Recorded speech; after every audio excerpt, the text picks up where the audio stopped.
দেখা যাচ্ছে বিদ্যাসাগর সেতু। এখান থেকে ওই চলে এসেছি বিদ্যাসাগর সেতু। সাইকেলের অবস্থা ভীষণ খারাপ হয়ে গেছে, বুঝতে পারছো তো, কতটা ডেঞ্জারাস। সাইকেলের জন্য কোনো ভ্যালু নেই, সাইকেলের রাস্তা, সাইকেলের কোনো ভ্যালু নেই, আমাকে জায়গা ছেড়ে দিতেই হবে। গুড মর্নিং গাইজ, আজকে যাচ্ছি হচ্ছে কলকাতা বিদ্যাসাগর সেতু। আর ওখান থেকে জানি না আরও দূরে কোথাও যেতে পারি। এখন আছি হচ্ছে আদিসত্রম মিঠাপুকুর দিয়ে বাঁদিকে ঢুকে একটা নতুন ফ্লাইওভার ব্রিজ আছে যেটা ব্যান্ডেলের সাইডে চলে যাচ্ছে। এই রাস্তাটা আমি উঠলাম ইচ্ছে করেই। আকাশ খুব পরিষ্কার, একদম মজাটা দারুণ হবে। সো গাইস, এই রাস্তাটা চলে যাচ্ছে হচ্ছে আদিসপ্তগ্রামের দিকে।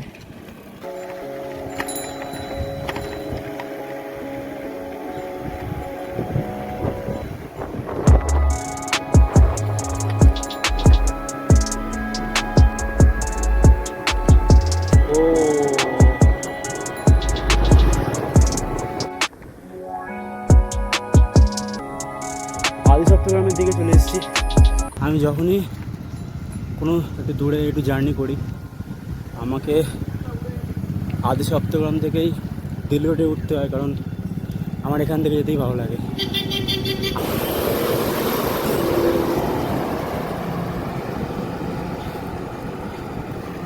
ওই দেখা যাচ্ছে বোর্ডে, এখান থেকে হচ্ছে কলকাতা হচ্ছে 54 কিলোমিটার, শ্রীরামপুর হচ্ছে 27 কিলোমিটার, চুঁচুড়া 12 কিলোমিটার দেখাচ্ছে।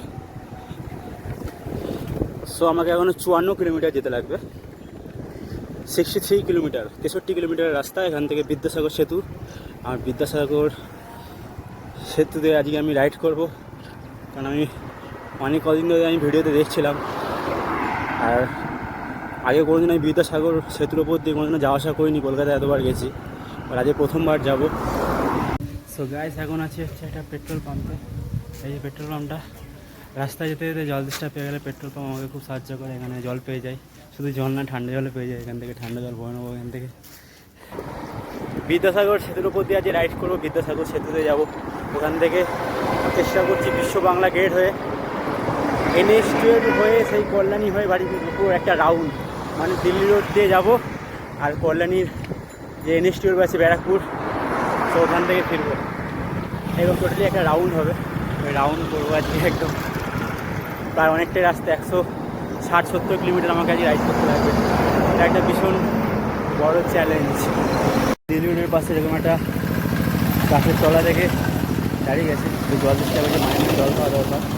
রাস্তাঘাটে সাইকেল চালানোর সময় কোনো সফট ড্রিঙ্ক, কোল্ড ড্রিঙ্কস এগুলোর থেকে বেটার হচ্ছে জল। জল খেতে লাগবে, লাইটের মধ্যে দাঁড় করানো রয়েছে। তারপরে জল ফল খেয়ে আবার রাইডে বেরিয়ে যাবো। জল সব থেকে বেস্ট, জল খাওয়া দরকার। মাঝে মাঝে গাইস ভীষণ সুন্দর সুন্দর হাওয়া দিচ্ছে, এগুলো আমার খুব হেল্প হচ্ছে। ঠান্ডা ঠান্ডা হাওয়া খেতে পাচ্ছি, বেশ ভালোই লাগছে। চন্দননগর পাস করে ফেললাম, এবার যাবো হচ্ছে শ্রীরামপুরের দিকে ডিরেক্ট। ও ভীষণ রোদ,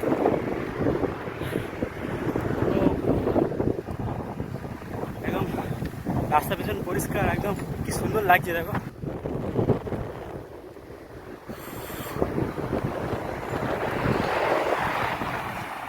সাইকেলের অবস্থা ভীষণ খারাপ হয়ে গেছে। অবস্থা খারাপ বলতে, যেহেতু বৃষ্টি হয়েছে সাইকেলে পুরো কাদা কাদা হয়ে গেছে। আমার জামা প্যান্টের অবস্থা ভীষণ খারাপ হয়ে গেছে। বুঝতে পারছো তো, কতটা ডেঞ্জারাস। সাইকেলের জন্য কোনো ভ্যালু নেই, সাইকেলের রাস্তা, সাইকেলের কোনো ভ্যালু নেই, আমাকে জায়গা ছেড়ে দিতেই হবে। ডানকুনি ক্রস করে হাওড়ার দিকে যাচ্ছি এখন। তো এত বৃষ্টি হয়েছে, জামা প্যান্ট পুরো কাদা কাদা হয়ে গেছে, পুরো নষ্ট হয়ে গেছে জামা প্যান্ট। আমি আগে জামা প্যান্টে সেট নিয়ে এসেছি, তারপরে করে নেবো। তো বৃষ্টি পড়ছে আর থেমে যাচ্ছে, সেই কারণে গরমটা একটু অন্যরকম লাগছে। এখন একটা এরকম ফাইবার ব্রিজে দাঁড়িয়ে আছি। সাইকেলের অবস্থা দেখো গাইস, পুরো একদম অবস্থা খারাপ।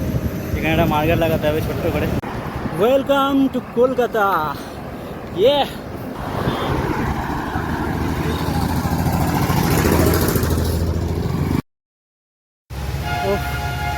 কলকাতা ঢুকেই এখানে আটকে গেলাম এবং আমরা ছাউনির তলা দাঁড়িয়ে আছি, বৃষ্টি পড়ছিল ভীষণ। এরকমভাবে দাঁড়িয়ে দাঁড়িয়ে যেতে হচ্ছে, কারণ বৃষ্টি আসছে আর চলে আসছে, আবার রোদ উঠছে। আর যখন রোদ উঠছে একদম বাপরে বাপ, আরও একটা রোদের একটা হিট। 60 কিলোমিটার সাইকেলিং করার পর চলে এসেছি বিদ্যাসাগর ব্রিজের কাছে। লেখা আছে Kolkata bridge, TT road, Howrah station, Shibpur road. তো এখান থেকে আমাকে এই রাস্তাটা উঠতে হবে, এই রাস্তাটা উঠতে হবে। এটা হচ্ছে বিদ্যাসাগর টোল প্লাজা, এখান থেকে এন্ট্রি নিতে লাগবে।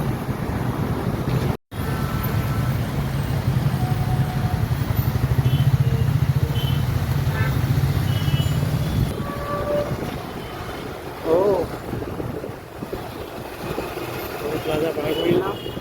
এর আগে কখনো এই জায়গাটাতে আসিনি আমি, সেই কারণে এটা একটা দারুণ একটা এক্সপিরিয়েন্স গাইস।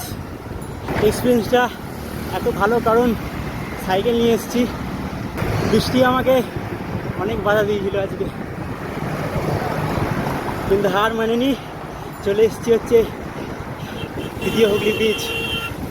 ইয়েস, পাশ দিয়ে গঙ্গা নদী বয়ে যাচ্ছে। দ্বিতীয় হুগলি ব্রিজ গাইস, ইয়েস।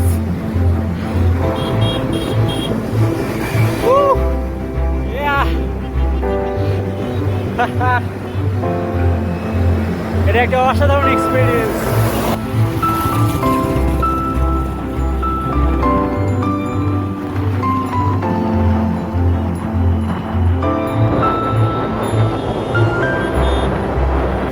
পুরো কলকাতা দেখা যাচ্ছে এখান থেকে গাইস, পুরো কলকাতা দেখা যাচ্ছে, দেখে নাও।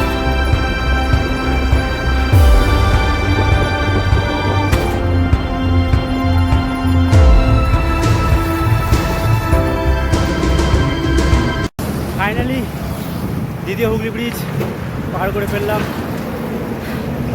আফটার 63 কিলোমিটার রাইড করার পর। ওয়াও, ওই রাস্তাটা চলে যাচ্ছে এখন এসপ্ল্যানেডের দিকে। তো আমি এসপ্ল্যানেডের দিকে যাচ্ছি। কলকাতায় ঢুকে এনার্জি লেভেল আরও হাই হয়ে গেল, সিরিয়াসলি বলছি, দিস ইজ ট্রু। এখান থেকে ভিক্টোরিয়া দেখা যাচ্ছে গাইস, ওই যে ভিক্টোরিয়া দেখা যাচ্ছে। বৃষ্টিতে কলকাতা গাইস, এখান থেকে কোন দিকে যেতে লাগবে যাই না গাইস। সাইকেল চলে চালাতে শিয়ালদা স্টেশন চলে এসেছি, দেখতে পাচ্ছি পেছনে Sealdah station, Indian flag, Biswa Bangla Sarodwip road দিয়ে যাচ্ছি এখন। পেটে খুব জোরে খিদে লেগেছে। ও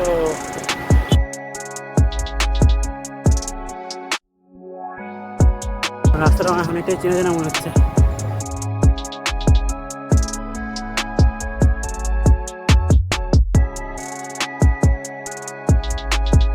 ওই যে দেখা যাচ্ছে বিশ্ববাংলা গেট।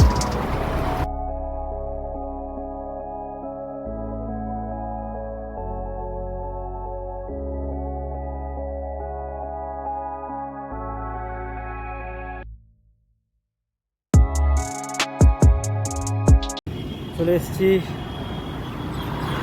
বিশ্ববাংলা গেট। যাই না এগুলো অতটা স্পেশাল কিনা, বাট জার্নিটা আমার কাছে অনেকটাই ম্যাটার করে। আজকে রাইডটা কমপ্লিট হয়ে গেল, 87 কিলোমিটার রাইড কমপ্লিট হয়েছে। এক্সপিরিয়েন্স জাস্ট অসাধারণ, ওয়াও, ডাউন এক্সপিরিয়েন্স। কলকাতার রাস্তায় এত সুন্দর সুন্দর রাস্তা, আমি ফার্স্ট টাইম সাইকেলিং করছি, এটা একটা বিশাল বড় ব্যাপার আমার কাছে। এটাই ছিল গাইস।